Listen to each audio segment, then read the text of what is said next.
We have y equals 6 tangent, parentheses pi over 4, parentheses x minus 2, close it. Now, this is 3.8 of AP Precalculus. And you might be thinking, not too long ago, we dealt with things that look like this. Y equals a, sine, and we're going to turn it into tangent, and then parentheses b, and then parentheses x minus c, close it, plus d.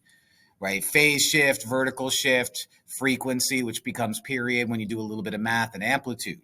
Now, you might look at this and think, all right, well, the phase shift is move right 3 because the opposite. And you're thinking correctly, but we don't have to worry about here. And there is no D because there's no number being added, and you're right about that too. No vertical shift. Now, the devil is going to say this.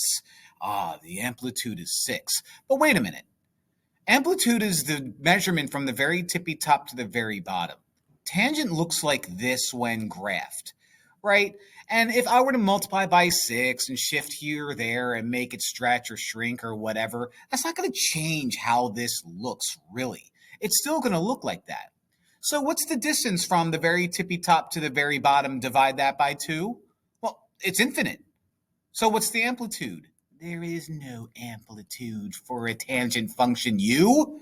Be very careful. Now, the period is still the period. That's no different. Okay, B gives you the frequency. So B in this case is going to be pi over 4. The period is found by doing 2 pi over the frequency. So 2 pi over 4. Okay, when you divide by a fraction, just multiply the top and the bottom by the reciprocal of that fraction. You know this. And so 4 over pi divided by 4 over pi, which is the same as 1, allows that to disappear. The pi's disappear, and 2 times 4 is 8, so the period is 8. Okay, so kind of tricky, but, that's tangent for you.